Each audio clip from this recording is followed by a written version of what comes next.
Hi everybody, today we'll be talking about the COVID-19 vaccine. Some people are very excited about it. Some people are having some doubts about it. We will be discussing a little bit about it.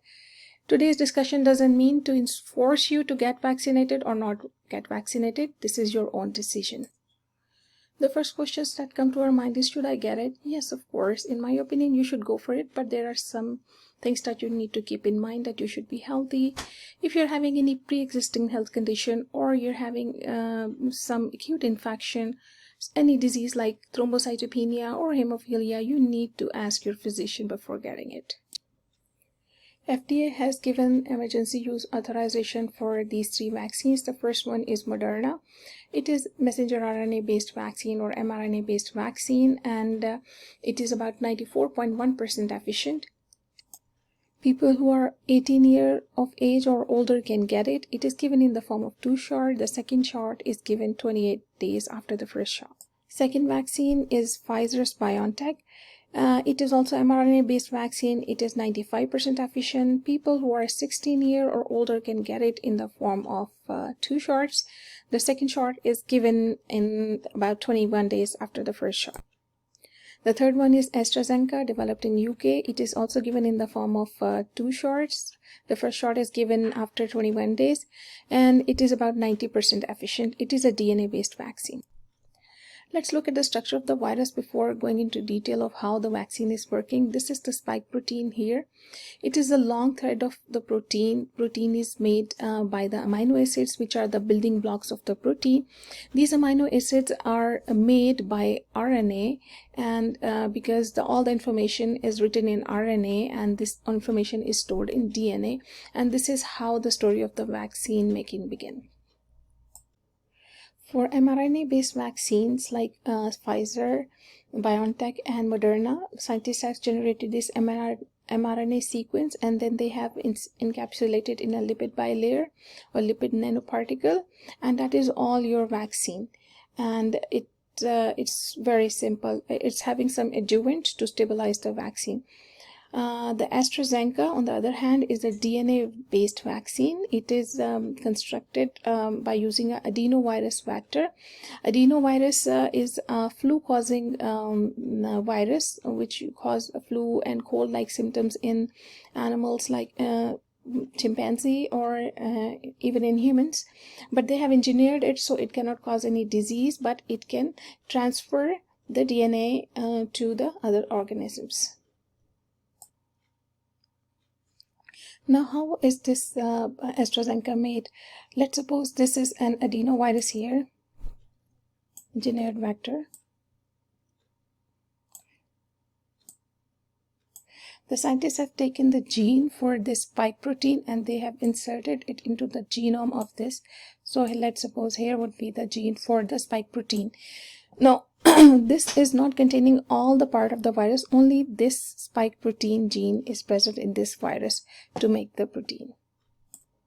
The S protein is not only attachment and fusion protein of the virus, but it is also immunogenic domain. It means it can make our body generate antibodies against the virus.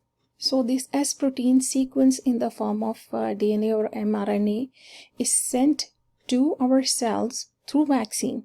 So what will happen? Our body is going to make an antigen, like a protein. It's not going to be a real antigen. It's going to be a protein which will be representing the S protein. So our body will take it as an enemy. Our immune system will take it as an enemy, and it will try to make antibodies against this antigen. So in this way, our body would automatically be having immunity against this virus. Now the virus, if you come in contact with the virus, and now what happens?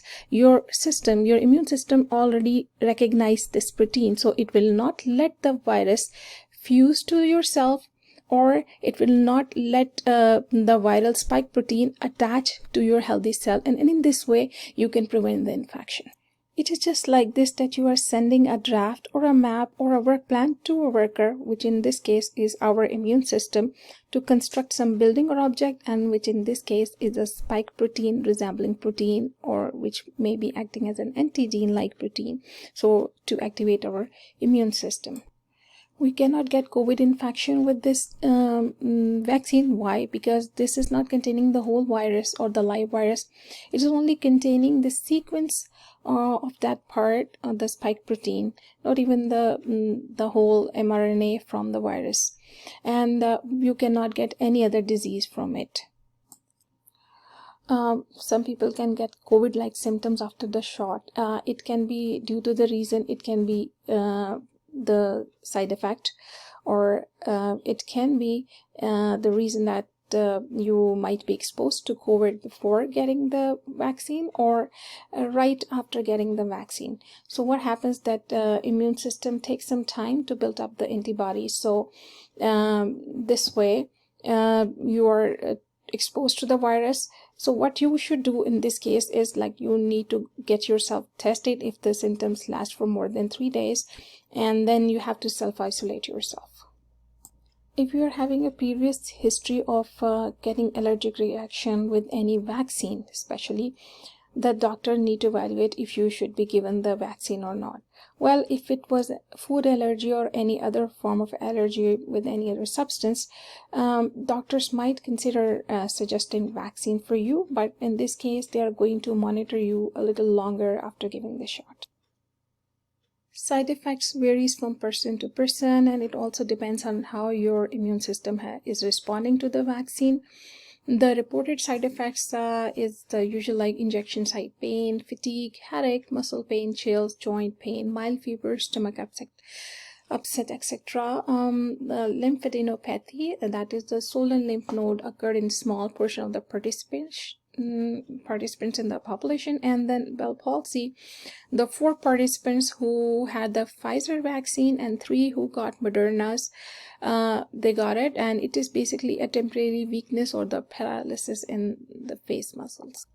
Thank you very much, everybody. That's all for today, and I hope you find it really informative.